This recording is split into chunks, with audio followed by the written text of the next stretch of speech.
Salam, selamat malam untuk kita semuanya. Salam kudus. Iya, kita jumpa lagi di acara Kamis Ministry kita.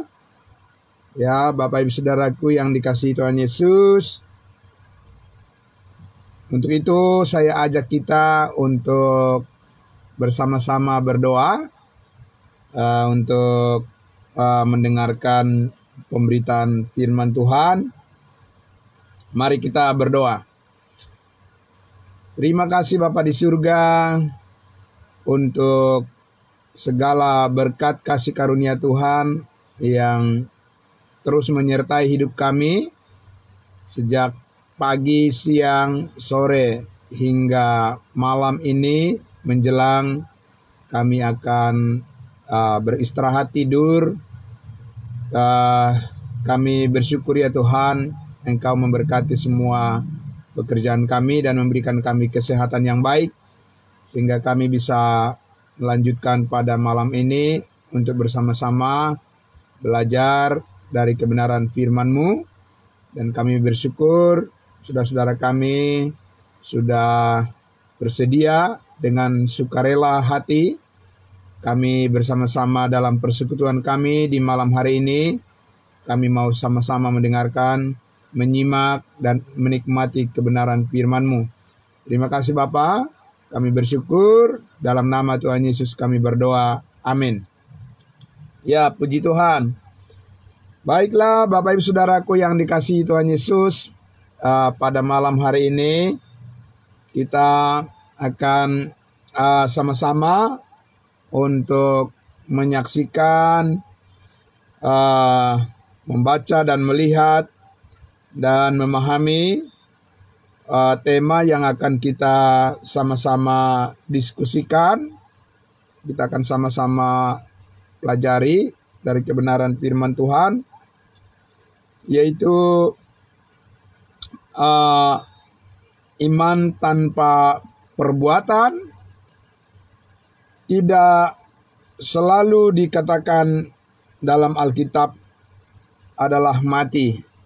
Pada umumnya, Bapak Ibu Saudara, pada umumnya orang Kristen, orang beragama Kristen yang mereka tahu adalah iman tanpa perbuatan adalah mati. Iman tanpa perbuatan, tanpa disertai dengan perbuatan-perbuatan adalah kosong. Itu yang pada umumnya diketahui, dan karena memang itu tertulis di dalam Alkitab, di kitab Yakobus yang sebentar nanti akan kita baca juga ya. Dan itu tidak salah, itu benar. Namun Bapak Ibu Saudaraku yang dikasihi Tuhan Yesus, jikalau Bapak Ibu belum pernah mendengarkan tema malam hari ini, yaitu bahwa iman tanpa perbuatan tidak selalu mati. Ya, tidak selalu kosong. Iman tanpa disertai perbuatan-perbuatan. Dan ini akan menjadi satu berita yang sangat penting dan satu berita yang sangat memberkati Bapak Ibu Saudara pada malam hari ini, apabila baru malam hari ini mendengarkan kabar baik yang seperti ini. Ya, biasanya kan kita dengar iman tanpa perbuatan adalah mati. Ya, iman tanpa perbuatan, tanpa disertai perbuatan-perbuatan adalah mati.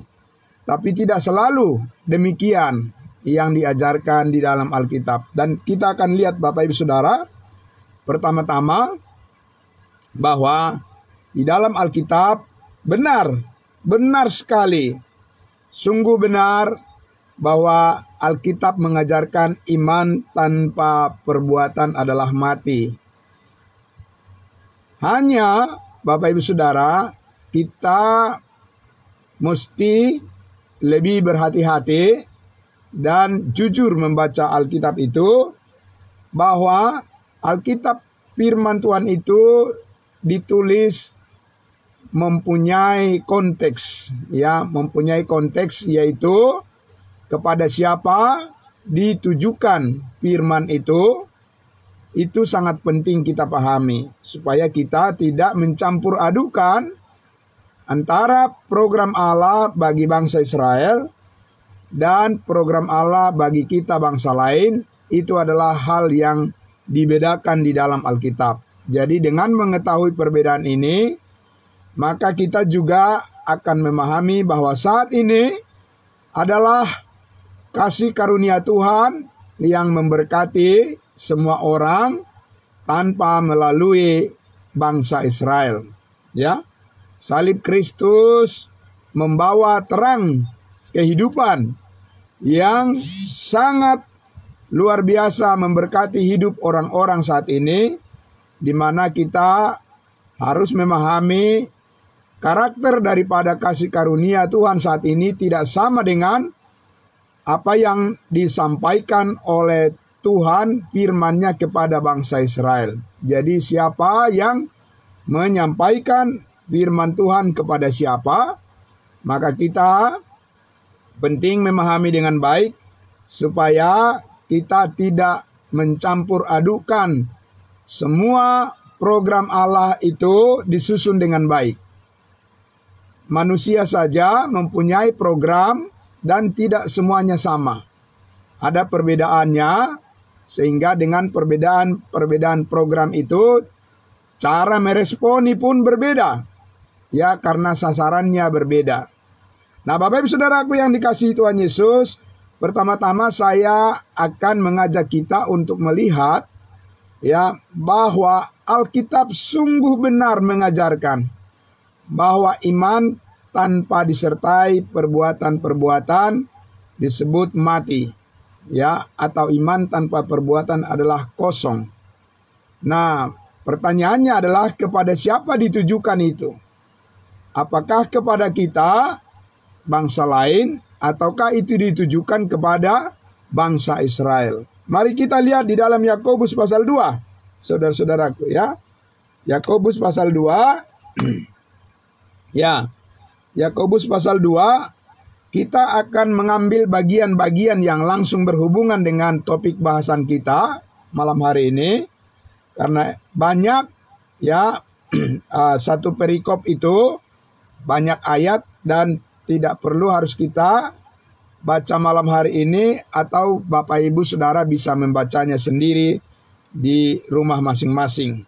Tapi saya akan mengajak kita untuk mendengarkan bagian-bagian yang sangat berhubungan langsung dengan topik kita pada malam hari ini. Ya, topik pembahasan kita.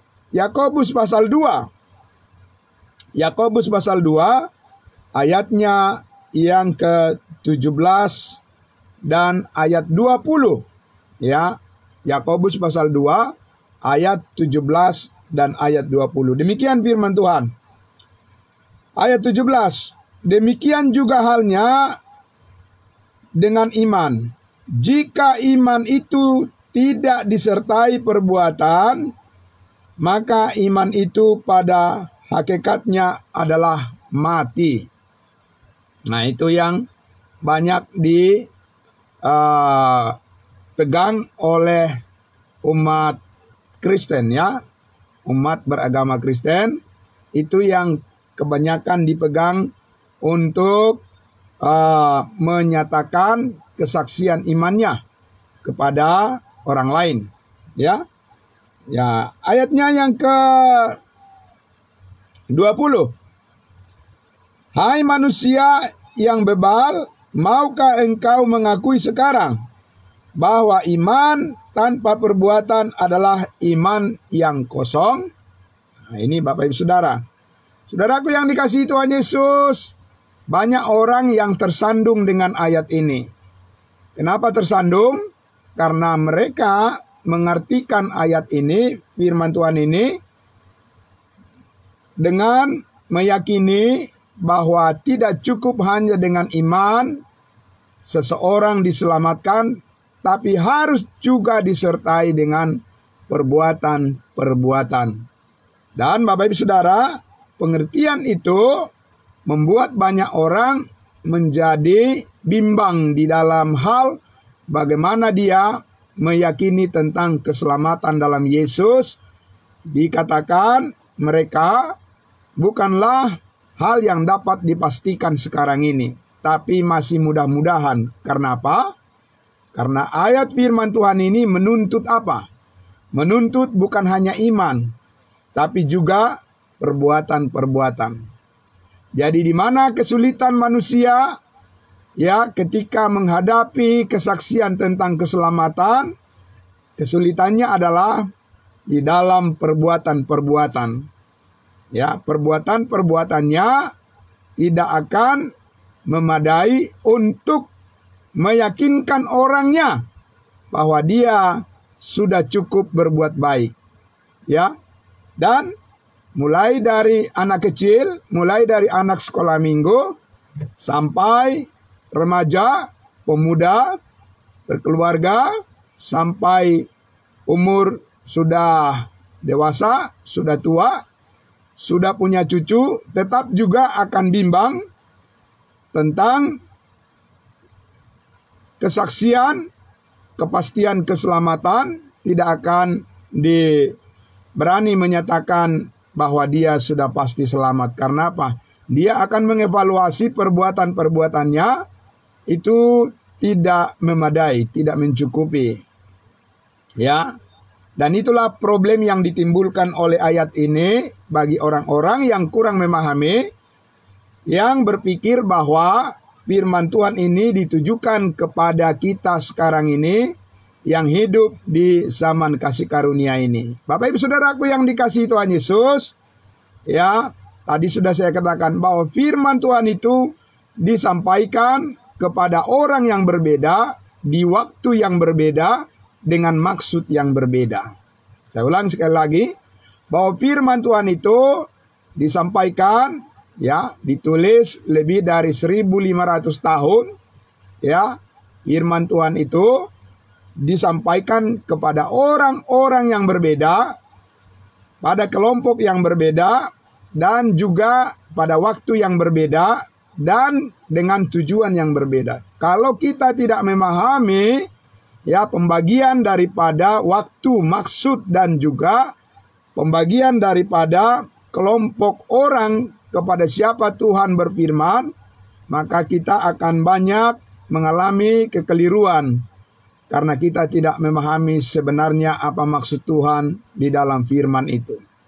Nah, malam hari ini Bapak Ibu Saudaraku, saya akan mengajak kita untuk melihat bahwa Yakobus pasal 2, iman tanpa perbuatan adalah mati, atau iman tanpa perbuatan adalah kosong, itu disampaikan oleh firman Tuhan melalui Yakobus kepada bangsa Yahudi, bukan kepada kita.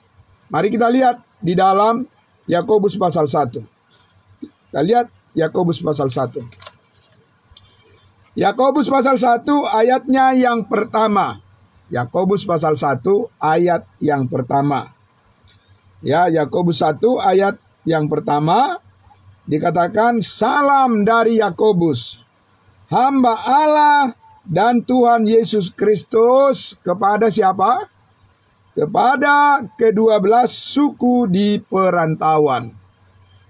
Kepada 12, bukan 13, bukan 14, 15, 16, apalagi 20, 30, tidak. Bapak Ibu Saudara, kepada 12 suku di perantauan.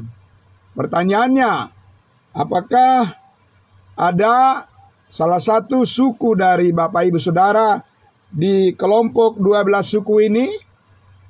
Tidak, Bapak Ibu Saudara. 12 suku ini adalah 12 suku bangsa Israel, yaitu bangsa Yahudi. Karena orang Israel, mereka adalah umat pilihan Tuhan yang hidup di bawah hukum Taurat, maka orang Israel harus memperlihatkan, ya, menunjukkan, harus menyaksikan tanda iman mereka adalah dari perbuatan-perbuatan ajaib yang mereka lakukan. Sekali lagi, perbuatan-perbuatan ajaib yang disertai oleh Allah, itulah tanda bahwa orang Israel ada di pihak Tuhan. Karena mereka hidup di bawah hukum Taurat.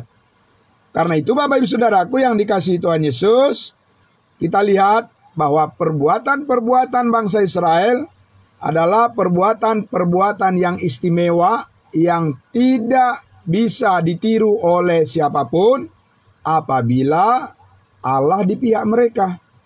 Sekali lagi, apabila Allah di pihak mereka. Perbuatan mereka adalah mujizat-mujizat yang mengherankan, tanda-tanda yang mengherankan semua bangsa di dunia ini, karena Allah menyertai mereka apabila Tuhan di pihak mereka. Bapak Ibu Saudaraku yang dikasihi Tuhan Yesus, karena itulah kita lihat di dalam Yakobus pasal 2, Yakobus pasal 2 diberikan di sini sebagai satu kesimpulan bagi bangsa Israel, bahwa orang Israel harus sempurna di dalam kehidupan perbuatan mereka, di dalam kaitan dengan tuntutan hukum Taurat yang Tuhan sampaikan pada mereka. Yakobus pasal 2 ayat 10. Yakobus pasal 2 ayat 10. Kita lihat. Sebab barang siapa menuruti seluruh hukum itu, hukum mana ini Bapak Ibu Saudara? Ya, hukum Taurat. Karena apa? Karena Tuhan memberikan kepada bangsa Israel hukum Taurat sebagai jalan, cara, aturan, perintah, yang mengatur, menjaga, atau yang mengevaluasi, menuntun hidup mereka. Maka dikatakan di sini ayat 10, sebab barang siapa menuruti seluruh hukum itu, tetapi mengabaikan satu bagian daripadanya, ia bersalah terhadap seluruhnya. Nah, Bapak Ibu Saudara, itu adalah standar yang tertinggi yang Tuhan tetapkan untuk mengevaluasi perbuatan dari orang-orang Israel. Bahwa selalu harus ada tanda. Itu sebabnya Bapak Ibu Saudara, ketika Yesus datang ke tengah-tengah bangsa Israel, dia lahir ke dunia ini, Yesus sudah mempersiapkan berbagai macam mujizat, tanda-tanda untuk mengkonfirmasi atau untuk mencocokkan, menyesuaikan janji Allah nubuat di perjanjian lama, bahwa tanda-tanda orang Israel, Allah di pihak mereka atau mereka di pihak Allah adalah mujizat pasti terjadi. Kesembuhan dari penyakit pasti terjadi secara spektakuler.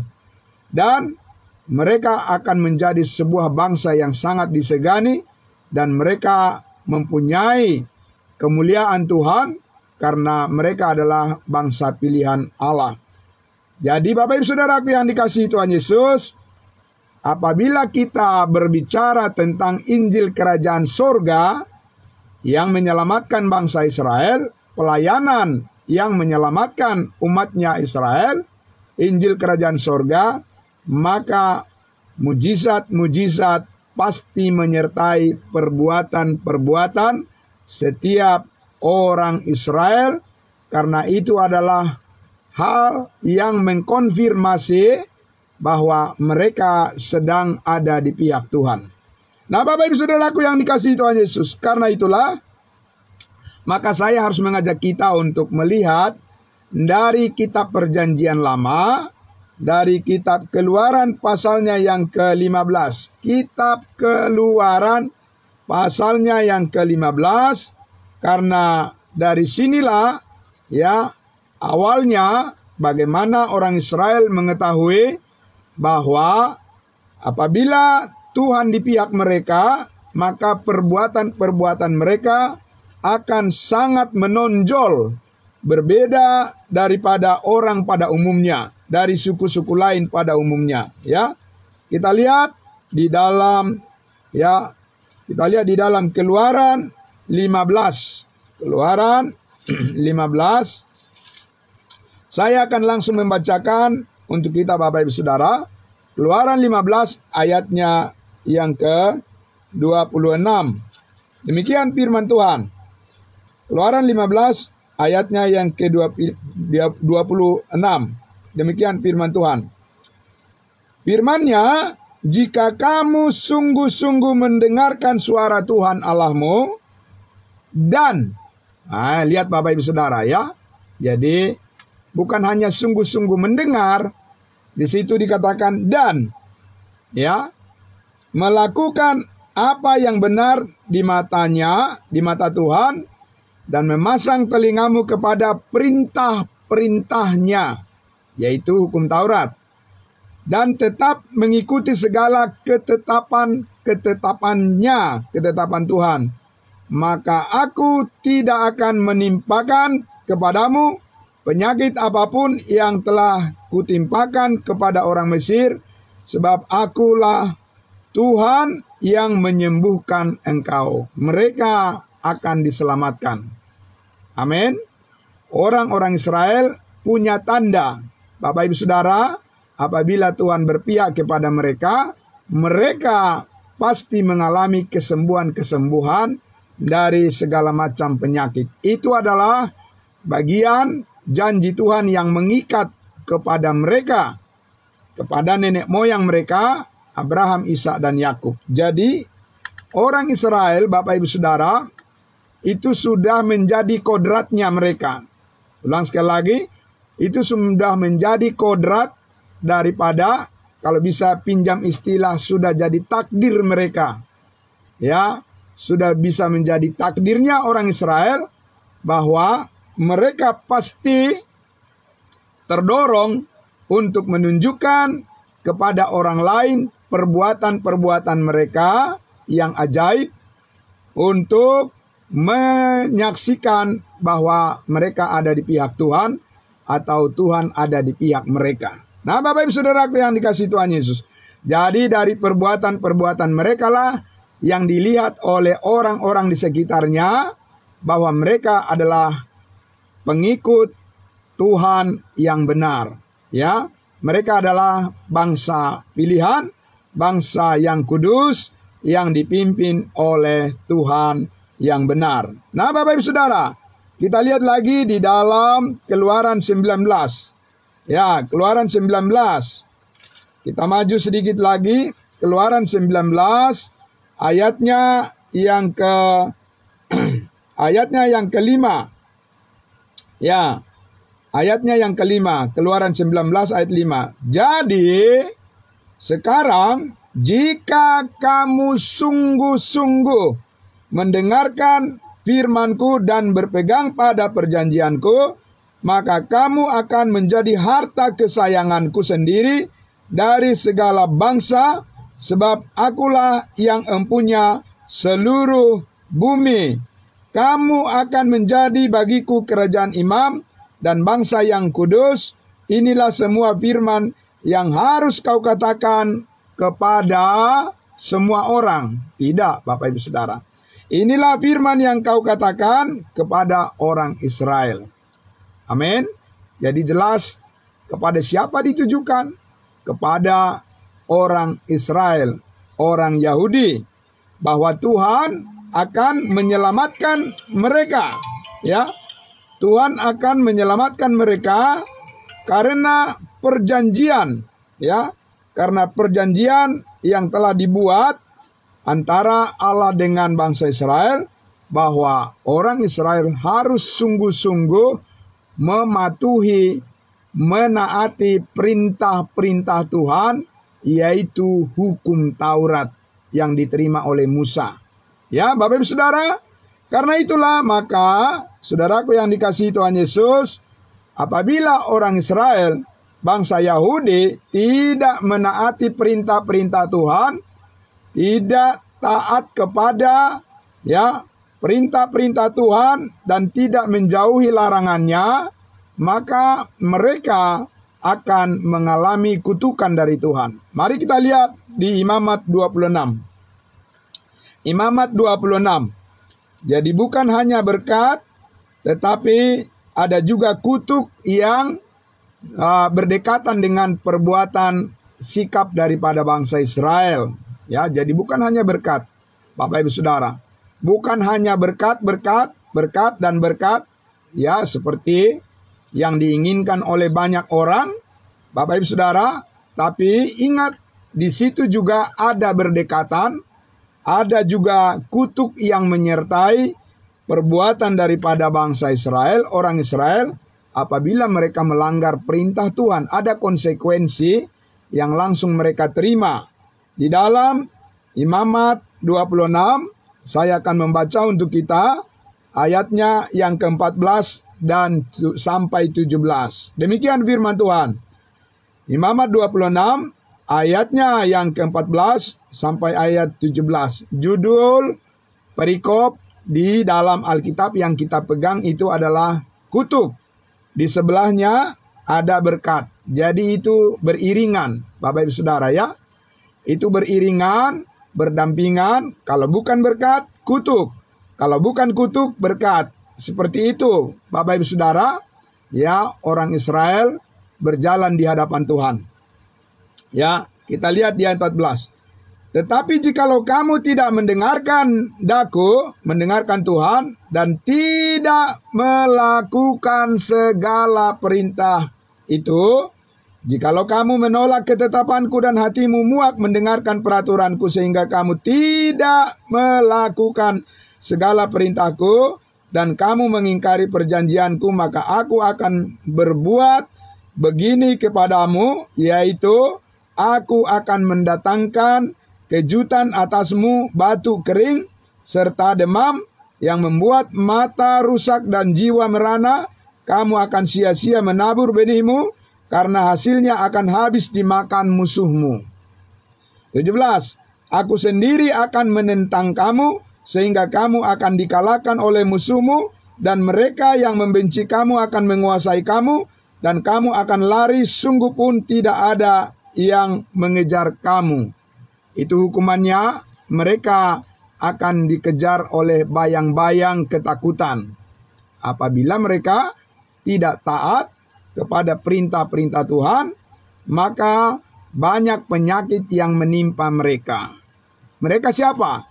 Orang Israel, Bapak Ibu Saudara. Jadi Bapak Ibu Saudaraku yang dikasihi Tuhan Yesus, karena itulah, sekali lagi, karena orang Israel hidup di bawah hukum Taurat, maka ada satu hukum yang akan terus, ya, mengikuti mereka, yaitu hukum berkat dan juga kutuk, Bapak Ibu Saudara. Karena tergantung pada perbuatan mereka, tergantung kepada ketaatan mereka melakukan perintah-perintah Tuhan. Kalau mereka gagal, mereka juga pasti menerima konsekuensi hukuman dari Tuhan. Jadi orang Israel, Bapak Ibu Saudara, sangat, ya, orang Israel sangat ditandai dengan perbuatan-perbuatan apabila mereka ingin dikenali apakah mereka di pihak Tuhan atau melawan kehendak Tuhan. Nah, saudaraku yang dikasihi Tuhan Yesus, ya, jadi kita lihat di sini bahwa orang Israel akan ditandai dengan perbuatan-perbuatan mereka apabila mereka, ya, orang Israel itu benar-benar diselamatkan. Apabila orang Israel benar-benar diselamatkan oleh Tuhan, maka perbuatan-perbuatan mereka akan menjadi sangat berbeda, ya, dengan semua orang di dunia ini. Mereka tidak akan melakukan kejahatan di hadapan Tuhan, tapi mereka akan hidup di dalam kekudusan dalam perbuatan-perbuatan mereka. Nah, Bapak Ibu Saudaraku yang dikasihi Tuhan Yesus, karena itulah kita akan lihat di dalam Yohanes pasal 14, ya.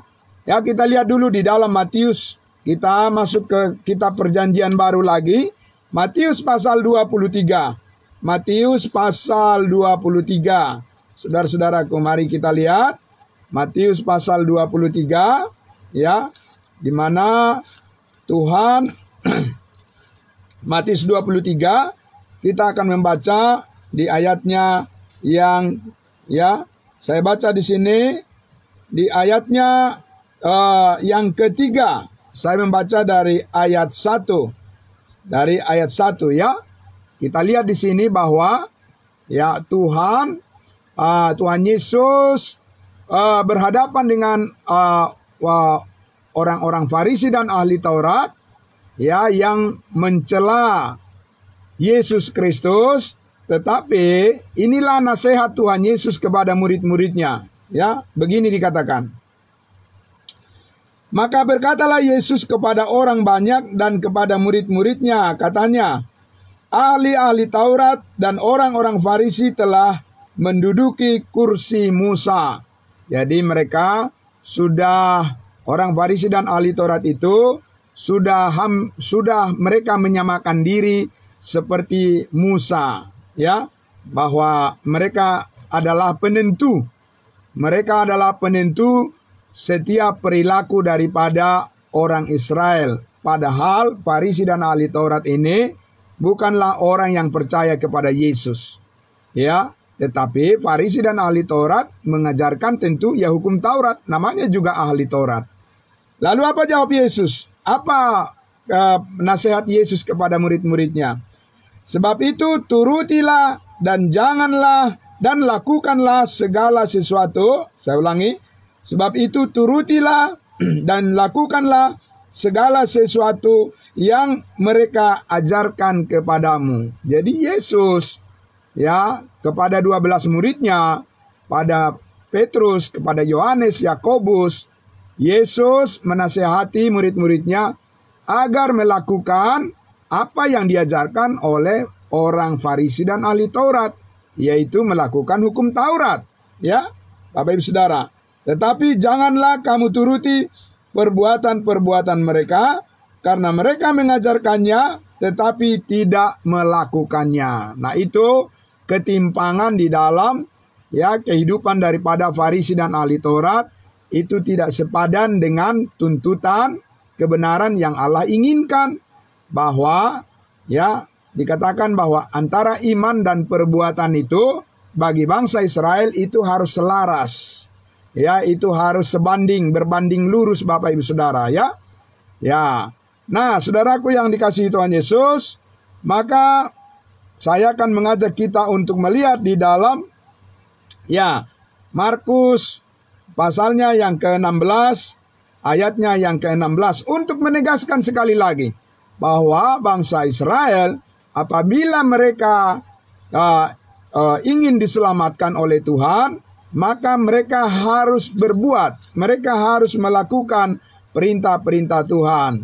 Markus 16 ayatnya yang ke-16 ya. Saya akan membaca untuk kita saudaraku ya, untuk kita bisa menghemat waktu kita, mengefektifkan waktu kita maksud saya. Ya, saya akan langsung membaca dari Markus pasal 16 ayatnya yang ke-16. Markus pasalnya yang ke-16 ayatnya yang ke-16. Demikian firman Tuhan katakan, siapa yang percaya, ya siapa yang percaya, bukan hanya yang percaya saja, Bapak Ibu Saudara. Siapa yang percaya dan dibaptis akan diselamatkan. Jadi mereka harus mengikuti perintah hukum Taurat. Salah satu adalah harus dibaptis sama seperti yang dilakukan oleh Yesus Kristus. Dibaptis, disunat, ya, memelihara hari Sabat, dan seterusnya. Itu adalah perintah dari hukum Taurat yang wajib dilakukan oleh orang Yahudi. Nah, Bapak Ibu Saudara, mari kita lihat lagi di dalam Kisah Para Rasul. Ya, kita akan melihat dalam hubungan dengan pengampunan. Ya, kalau tadi hubungan dengan keselamatan, kita lihat sekarang hubungan dengan pengampunan. Tetap juga orang Israel harus berbuat, harus melakukan. Tidak bisa hanya dengan percaya. Kita lihat di dalam ya Kisah Para Rasul 2. Ini adalah Kisah Para Rasul sesudah Yesus naik ke surga. Dan murid-muridnya ya, yaitu Petrus, Yohanes, dan Yakobus. Mereka ya Bapak Ibu Saudara menanti-nantikan turunnya Roh Kudus. Dan sesudah Roh Kudus turun pada hari Pentakosta, berita Injil yang disampaikan oleh Petrus masih tetap sama ditujukan kepada bangsa Israel. Belum kepada bangsa lain, belum kepada semua bangsa, tapi masih khusus kepada bangsa pilihan. Kisah Para Rasul 2 ayat 38, ya, jawab Petrus kepada orang Israel yang bertanya apa yang harus mereka perbuat supaya mereka diselamatkan dari hukuman yang akan datang. Kita lihat di ayat 38, Kisah Para Rasul 2 ayat 38. Jawab Petrus kepada mereka. Pada mereka siapa? Kepada orang Israel. Apa jawabnya? Bertobatlah dan hendaklah kamu masing-masing memberi dirimu dibaptis dalam nama Yesus Kristus untuk pengampunan dosamu. Maka kamu akan menerima Roh Kudus. Jadi disuruh apa? Disuruh bertobat supaya mereka menerima pengampunan dosa. Jadi harus ada yang dilakukan, Bapak Ibu Saudara. Orang Israel sudah melekat di dalam pikiran mereka bahwa mereka harus berbuat sesuatu untuk mengkonfirmasi bahwa mereka adalah orang beriman. Mereka adalah orang yang percaya kepada Tuhan. Mereka adalah orang yang taat kepada perintah-perintah Tuhan kepada mereka. Nah, Bapak Ibu Saudaraku, bahkan supaya mereka mendapatkan pengampunan, mereka juga harus terlebih dahulu melakukan perintah-perintah Tuhan. Itu sama seperti ya yang diajarkan oleh Tuhan Yesus kepada mereka di Matius pasalnya yang ke-6 itu. Ya, jikalau kamu tidak mengampuni orang lain yang bersalah kepadamu, maka Bapamu yang di surga tidak akan mengampuni kamu. Ya, itu kata Yesus kepada mereka. Jadi mereka harus melakukan, memang ya, orang Israel harus berbuat terlebih dahulu, barulah mereka menerima berkat-berkat itu. Kalau mereka tidak melakukan, dikatakan jikalau kamu tidak mengampuni orang lain yang bersalah kepadamu, maka Bapamu yang di surga juga tidak akan mengampuni kamu. Jadi semuanya tergantung pada perbuatan-perbuatan mereka. Bapak Ibu Saudaraku yang dikasihi Tuhan Yesus, itulah firman yang ditujukan oleh Tuhan Yesus kepada siapa? Kepada bangsa Israel. Bapak Ibu Saudara, kenapa demikian? Karena bangsa Israel hidup di bawah pelayanan Injil Kerajaan Sorga. Orang Israel hidup di dalam tata cara kehidupan hukum Taurat. Nah, pertanyaannya Bapak Ibu Saudaraku, ya, kita masuk ke bagian yang kedua sekarang. Apakah hal yang sama ditujukan oleh Tuhan saat ini kepada kita, di mana kita bukan orang Israel dan kita sekarang hidup di bawah kasih karunia Tuhan? Apakah sama caranya Bapak Ibu Saudara untuk membangun hubungan dengan Tuhan, mengenal kasih Allah, menyaksikan kasih Allah saat ini? Apakah sama seperti orang Israel, Bapak Ibu Saudara, yang Allah inginkan bagi kita? Jawabannya adalah tidak, Bapak Ibu Saudara, tidak sama. Mari kita lihat, ya. Kita lihat pertama-tama Bapak Ibu Saudaraku, karena kita saat ini adalah orang-orang yang percaya yang sudah ditebus oleh darah Kristus. Kita saat ini adalah orang-orang yang menerima kasih karunia Tuhan. Oleh sebab Kristus Yesus telah mati disalibkan, dia sudah naik ke Bukit Kalvari, dan dia sudah mencurahkan darahnya, dia sudah mati dan dikuburkan, dan dia sudah bangkit, dan di atas kayu salib itu Yesus berkata sudah selesai. Amin. Ya, Bapak Ibu Saudara. Jadi hidup kita dimulai dari sesuatu yang sudah tuntas dikerjakan oleh Tuhan Yesus. Bukan kita yang mengerjakan, Bapak Ibu Saudara. Ya, bukan kita yang melakukannya, Bapak Ibu Saudara. Kehendak Allah hanya dilakukan sempurna oleh anaknya yang tunggal. Bukan dilakukan oleh siapapun manusia, bukan dilakukan oleh siapapun. Bapak Ibu Saudara, tidak ada yang sempurna melakukan kehendak Bapa di surga kecuali anaknya yang tunggal, Yesus Kristus Tuhan dan Juru Selamat kita.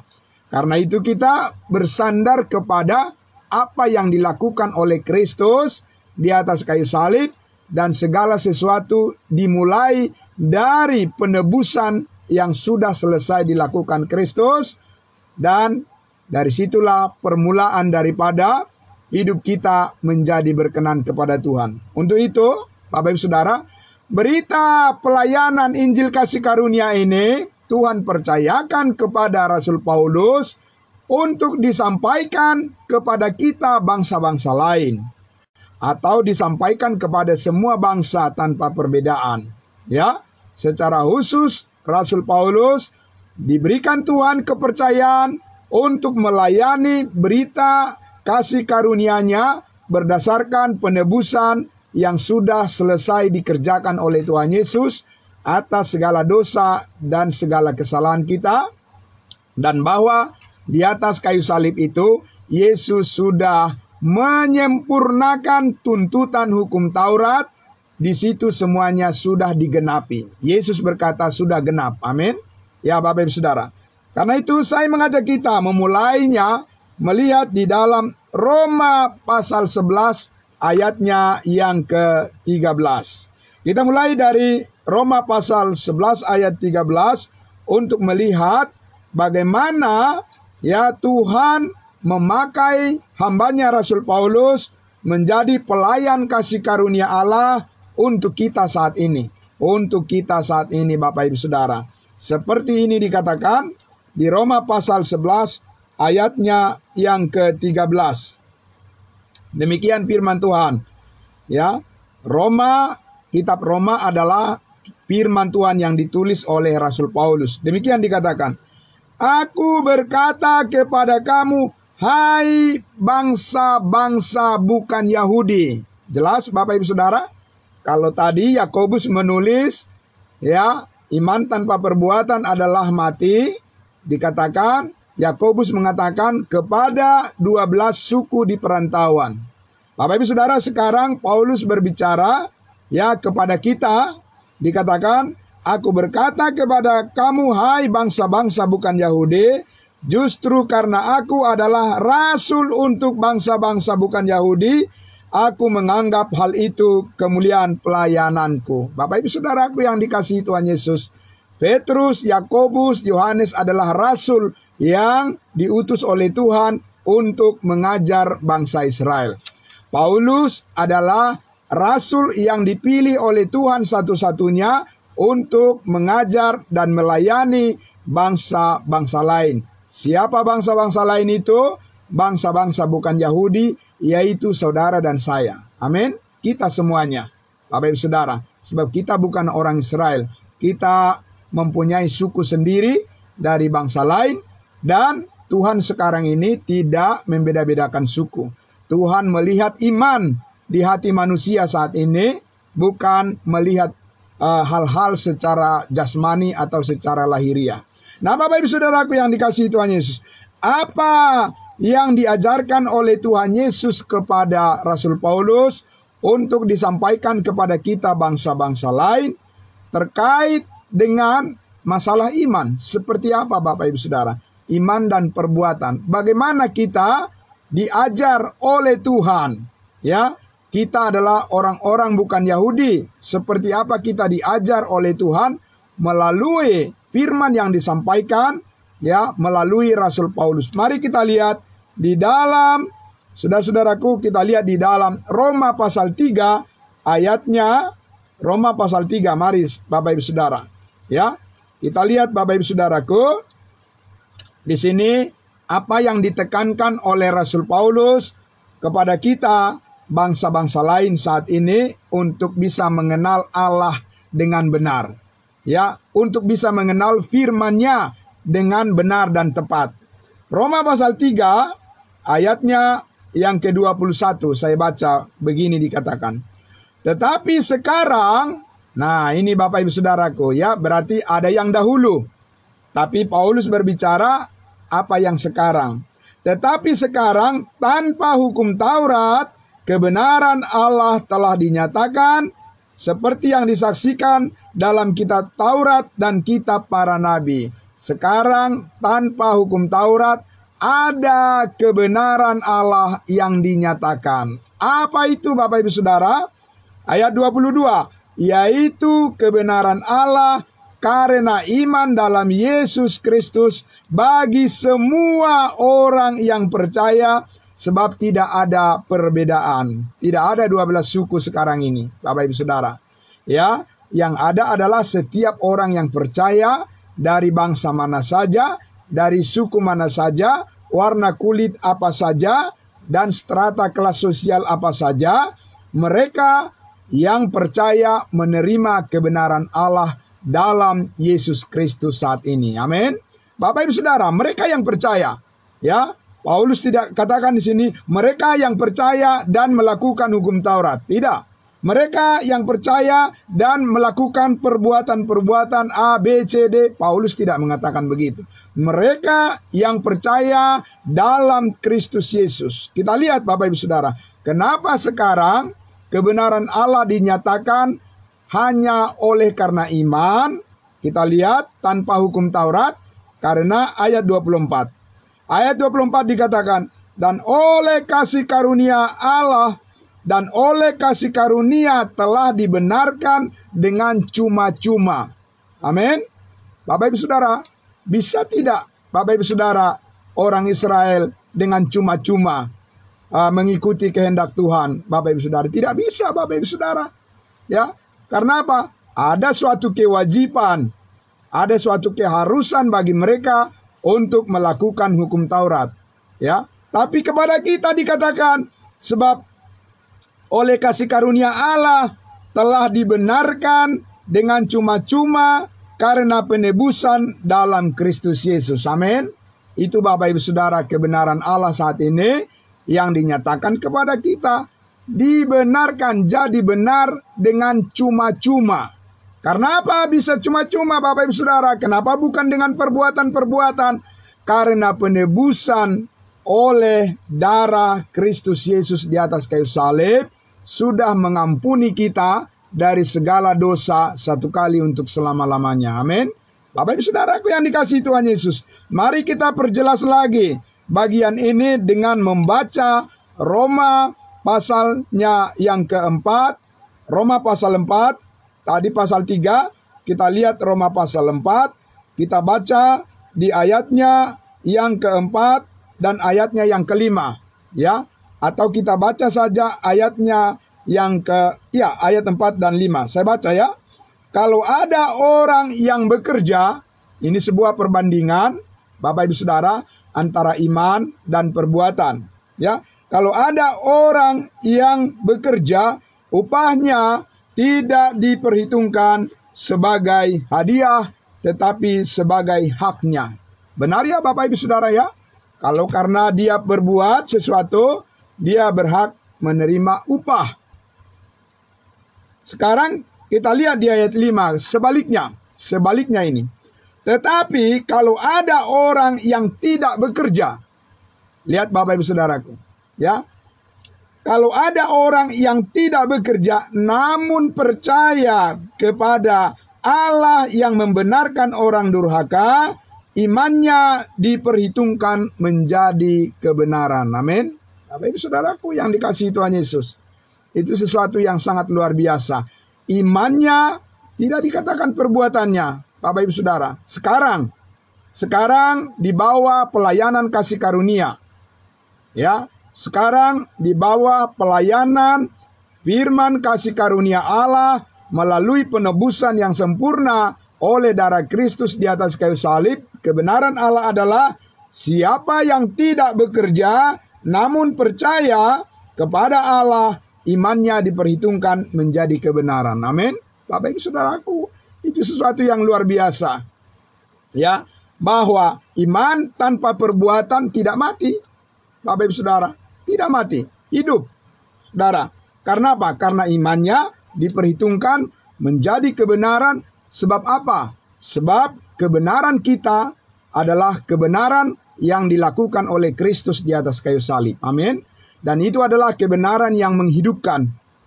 menghidupkan orang yang mati karena dosa, yang menghidupkan yang mati secara rohani, dan yang membangkitkan setiap orang yang percaya bersama-sama dengan Kristus selama-lamanya. Amin. Karena percaya, Bapak Ibu Saudara, bukan karena perbuatan-perbuatan. Mari kita lihat lagi, Bapak Ibu Saudara. Ya, kita lihat bagian ini ditegaskan oleh Rasul Paulus lagi di ayat di Roma pasal 6. Mari kita lihat, Bapak Ibu Saudara. Mengapa ya sekarang ini kebenaran di hadapan Allah hanya karena iman? Ya, Bapak Ibu Saudara, kenapa bisa Allah menerima setiap orang yang percaya meskipun tidak disertai oleh perbuatan-perbuatan saat ini? Kenapa bisa diterima menjadi benar di hadapan Allah? Ini jawabnya di Roma pasal 6 ayatnya yang ke-14. Roma pasal 6 ayatnya yang ke-14. Kita lihat dikatakan di situ, ya, sebab kamu tidak akan dikuasai lagi oleh dosa. Amin. Oh, luar biasa Bapak Ibu Saudara ya. Kita tidak akan dikuasai lagi oleh dosa. Kenapa? Karena kamu tidak berada di bawah hukum Taurat, tetapi berada di bawah kasih karunia. Amin. Itu yang sangat luar biasa Bapak Ibu Saudara. Jadi kasih karunia Allah itu adalah pemberian cuma-cuma dan disambut dengan iman oleh setiap orang yang percaya. Dan orang yang percaya itu menjadi benar di hadapan Allah. Amin. Itu Bapak Ibu Saudara. Dan karena kita sekarang tidak berada di bawah tuntutan hukum Taurat, sebab hukum Taurat telah digenapi oleh Yesus Kristus di atas kayu salib. Amin. Nah itu Bapak Ibu Saudaraku yang dikasihi Tuhan Yesus. Oleh sebab itulah maka Paulus menegaskan berkali-kali di dalam Galatia pasal 2. Saya mengajak kita untuk melihat di dalam Galatia pasal 2 Bapak Ibu Saudara. Galatia pasal 2 ayatnya, saya akan membaca ayatnya yang ke-16. Bapak Ibu Saudara bisa mendengarkan dengan baik apa yang diulang-ulang oleh Rasul Paulus sebagai pelayanan yang mulia, pelayanan yang sangat memberkati kita saat ini, yang membuat kita berdiri tegak di hadapan Allah dan kita menerima segala kelimpahan kasih karunia Tuhan saat ini melalui firman yang disampaikan oleh Rasul Paulus. Inilah pernyataan Rasul Paulus yang dia ulang-ulang terus agar kita mengerti. Apa yang harus dimengerti? Galatia pasal 2 ayatnya yang ke-16 dikatakan.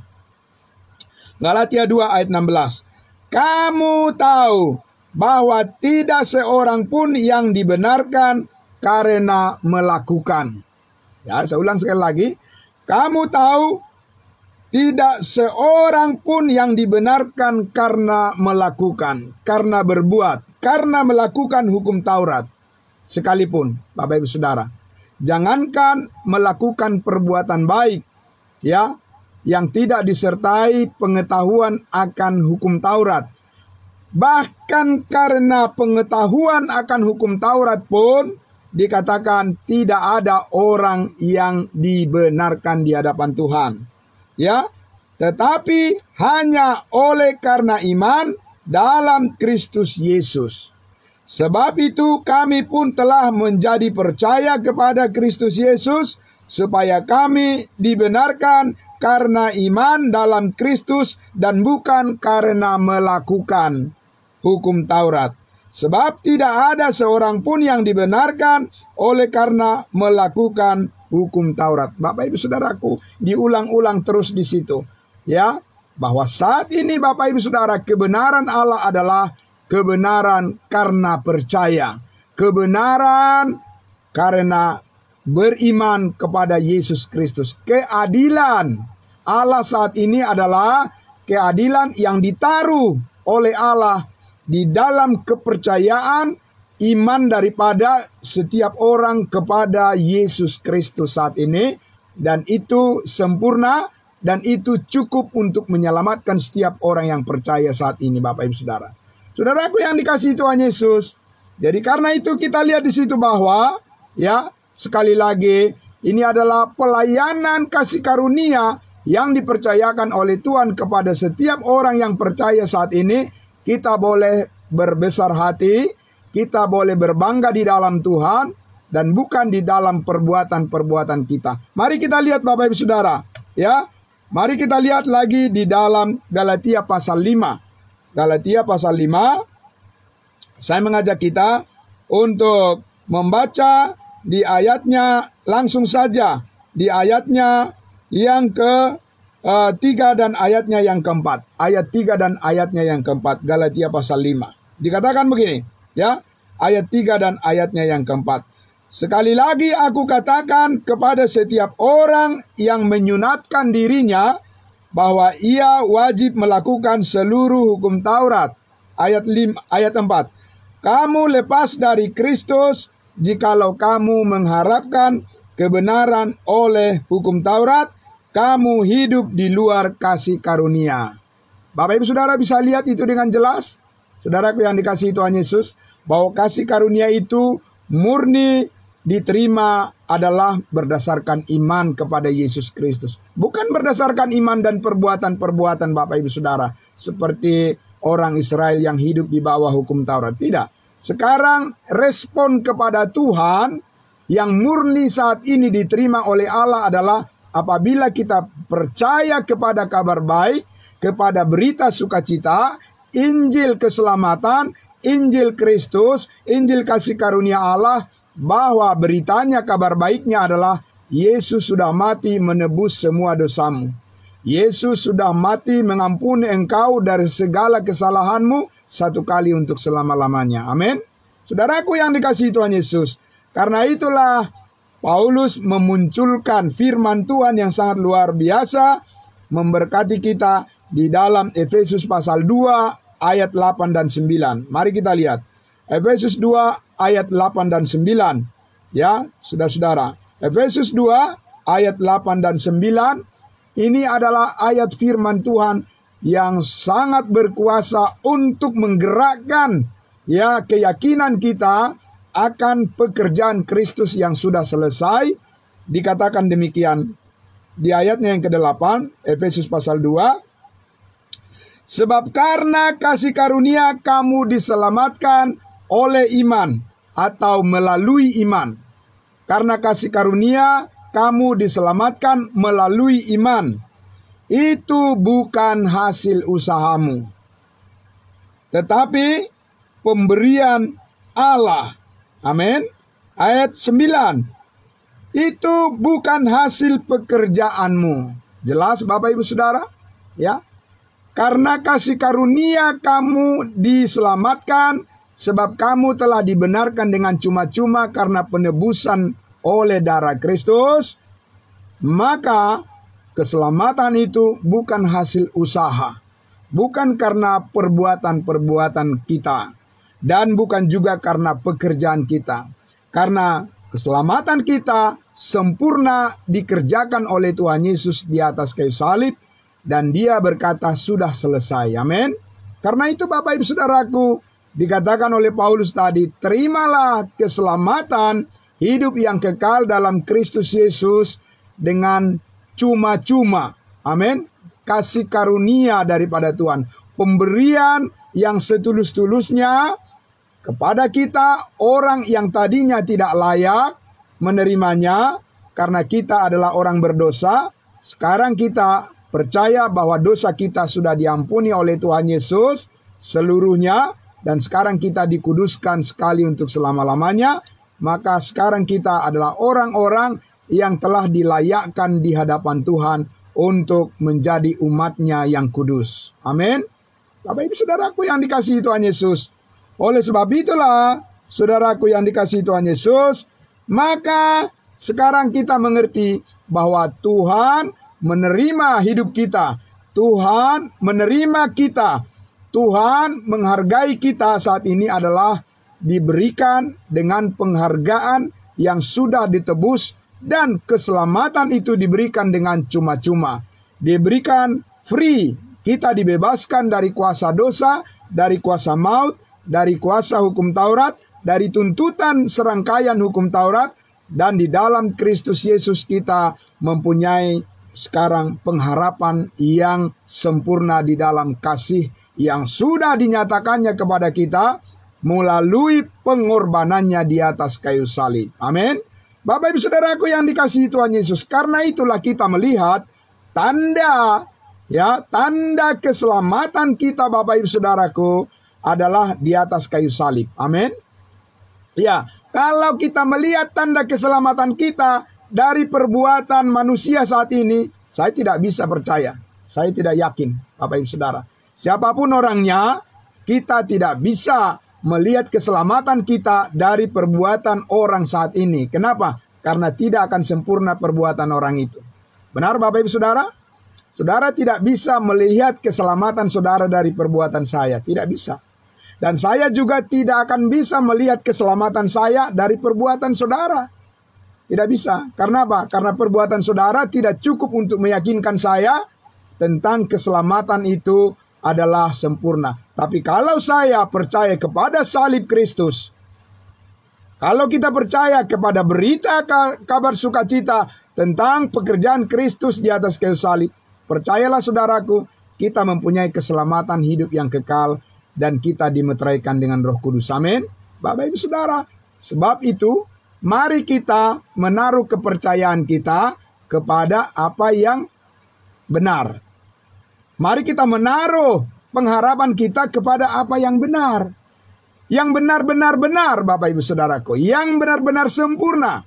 Yaitu pekerjaan Kristus di atas kayu salib. Dan ini yang harus kita beritakan kepada semua orang. Amin. Iya Bapak Ibu Saudara. Nah oleh sebab itu saudaraku yang dikasihi Tuhan Yesus, inilah pekerjaan yang dikehendaki oleh Allah dari setiap orang yang percaya, yang sudah menerima kasih karunia dengan cuma-cuma, sudah menerima keselamatan dengan cuma-cuma. Inilah pekerjaan yang dikehendaki oleh Allah di dalam 1 Timotius pasal 2. Mari kita lihat Bapak Ibu Saudara.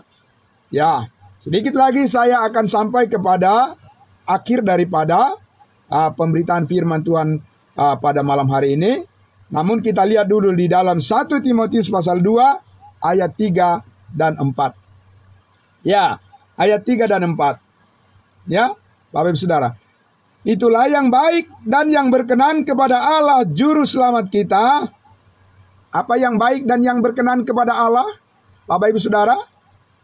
Ayat 4. Yang menghendaki supaya semua orang diselamatkan dan memperoleh pengetahuan akan kebenaran. Amin.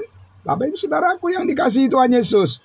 Inilah kehendak Allah bagi kita untuk kita menunjukkan kepada orang lain tentang perbuatan baik yang sempurna.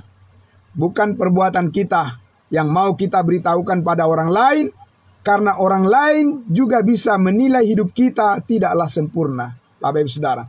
Tapi kita bisa memberitahu kepada orang lain tentang sebuah perbuatan baik yang sempurna, yaitu pekerjaan Kristus di atas kayu salib, penebusan akan dosa manusia sekali untuk selama-lamanya. Dan itu adalah kehendak Allah agar semua orang diselamatkan, maka kita harus memberitahu kabar baik ini pada mereka. Amin. Dan yang kedua, supaya setiap orang yang sudah diselamatkan memperoleh pengetahuan akan kebenaran. Amin. Supaya di dalam kebenaran itulah kita dimotivasi untuk berbuat baik. Amin. Melalui pengertian kita terhadap kebenaran firman Tuhan itulah kita termotivasi dan terdorong untuk melakukan kehendak Tuhan seperti yang Dia inginkan bagi kita, Bapak Ibu Saudara. Nah, seperti apa itu Bapak Ibu Saudara? Kita lihat ayat terakhir, saya akan mengajak kita untuk membaca ya di dalam Efesus pasal 2 tadi ayatnya yang ke-10. Saya akan membacakan lengkap dari ayat 8, 9 dan ayatnya yang ke-10. Efesus pasal 2 ayat 2 ayatnya yang ke-10. Tapi saya baca dari ayat 8, 9 dan 10 karena ini adalah merupakan sebab akibat. Ya, yang menyertai ayat 10 menyertai ayat 8 dan 9. Kita lihat Bapak Ibu Saudara. Sebab karena kasih karunia kamu diselamatkan melalui iman, itu bukan hasil usahamu tetapi pemberian Allah. Ya, itu bukan hasil pekerjaanmu, jangan ada orang yang memegahkan diri. Jadi Bapak Ibu Saudara, orang yang selalu mengatakan, oh tidak cukup dengan iman, tidak bisa hanya melalui percaya. Bapak Ibu Saudaraku, dia sudah menolak kebenaran Allah. Dia ingin memasukkan kebenaran dirinya sendiri, dia ingin memasukkan perbuatannya sendiri, dan dia ingin membantu Tuhan untuk menyelamatkan dia, dan itu tidak akan berhasil, pasti gagal. Bapak Ibu Saudara, yang berhasil saat ini adalah apabila seseorang menerima kasih karunia Allah, hanya melalui iman kita diselamatkan dan bukan karena perbuatan-perbuatan kita. Ya Bapak Ibu Saudara, iman tanpa perbuatan tetap menghidupkan orang yang mati saat ini. Ya, iman tanpa perbuatan karena kasih karunia Allah akan menghidupkan setiap orang yang mati secara rohani dan akan menghidupkan bersama-sama dengan Kristus pada hari kebangkitan yang akan datang. Bapak Ibu Saudaraku yang dikasihi Tuhan Yesus, karena itulah di ayatnya yang ke-10 dikatakan, selanjutnya adalah oleh karena kita diselamatkan ada tujuan Tuhan. Amin. Bapak Ibu Saudara, kita diselamatkan oleh Tuhan Yesus dengan kasih karunia-Nya, bukan untuk menjalani hidup dengan sia-sia, tetapi untuk suatu maksud tertentu yang khusus. Apa itu? Di ayat 10 dikatakan, karena kita ini buatan Allah. Amin. Ya, kita ini adalah buatan Allah, diciptakan dalam Kristus Yesus, diciptakan dalam Kristus Yesus yang disebut dengan manusia baru. Kita adalah manusia baru, yang lama sudah berlalu, yang baru sudah tiba bersama dengan Kristus. Itulah hidup kita. Dan dikatakan diciptakan dalam Kristus Yesus untuk melakukan pekerjaan baik yang dipersiapkan Allah sebelumnya. Allah mau supaya kita hidup di dalamnya, di dalam serangkaian perbuatan baik yang Tuhan kehendaki, yang akan kita lakukan bersama-sama dengan Yesus. Amin. Bapak Ibu Saudara, Paulus mengatakan, adapun hidupku ini bukannya aku lagi, melainkan Kristus yang hidup di dalam aku. Amin. Maka setiap perkataan kita, setiap perbuatan kita yang benar, itu adalah hasil daripada karya Roh Kudus, hasil daripada pekerjaan Roh Kudus, hasil daripada pimpinan Roh Kudus, hasil daripada pengurapan daripada Roh Kudus, hasil daripada pertolongan kasih Yesus Kristus, sehingga kita bisa melakukan apa yang berkenan kepada Allah. Jadi bukan hasil perbuatan kita lagi, amin. Tapi itu adalah hasil daripada perbuatan Allah melalui kita. Amin. Bapak Ibu Saudaraku, adapun hidupku ini bukannya aku lagi, melainkan Kristus yang hidup di dalam aku. Dan Kristus yang hidup di dalam aku, di dalam saudara-saudara, itulah yang membawa, yang menghasilkan buah yang benar, buah yang manis di hadapan Allah, sehingga kita ini, Bapak Ibu Saudara, bisa menyaksikan kasih Kristus kepada dunia ini. Amin. Bapak Ibu Saudaraku yang dikasihi Tuhan Yesus, karena itulah maka mari saya ajak kita semuanya, saudara-saudaraku yang dikasihi Tuhan Yesus, tetaplah terus bertumbuh di dalam pengenalan akan kasih karunia-Nya, tetaplah setia kepada kebenaran kasih karunia-Nya, agar kita dipakai oleh Tuhan untuk melakukan kehendak-Nya sebagaimana yang telah Tuhan nyatakan di dalam firman-Nya. Mari kita berdoa. Bapa di dalam surga, terima kasih Tuhan kami Yesus Kristus. Saat ini Tuhan, kami memperoleh pelayanan, menerima pelayanan yang jauh lebih baik, yaitu pelayanan yang dipercayakan oleh Yesus Kristus karena iman, dan bukan karena usaha dan perbuatan kami. Karena kami hanya memberitakan apa yang telah dilakukan oleh Kristus bagi kami, dan itu sudah cukup kasih karunia Tuhan bagi kami, bahkan lebih daripada cukup. Terima kasih Bapa dalam surga, biarlah kami hidup di dalam setiap perbuatan baik yang Tuhan kerjakan melalui hidup kami, melalui perkataan kami, melalui pelayanan kami, melalui pekerjaan, melalui keluarga, melalui komunitas setiap orang-orang kudus-Mu. Biarlah pekerjaan baik itu senantiasa terpelihara dan berkembang dan memuliakan Tuhan untuk selama-lamanya. Terima kasih Bapa di dalam surga, dalam nama Tuhan Yesus kami berdoa dan bersyukur. Haleluya. Amin. Amin. Terima kasih saudara-saudaraku atas kesetiaannya untuk mendengarkan pemberitaan firman Tuhan yang cukup mengambil waktu lama pada malam hari ini. Dan saya mengucapkan terima kasih untuk kita semuanya. Tuhan memberkati. Sampai kita jumpa lagi di hari Kamis yang akan datang. Shalom. Salam kudus buat kita semuanya. Terima kasih. Selamat malam. Ya.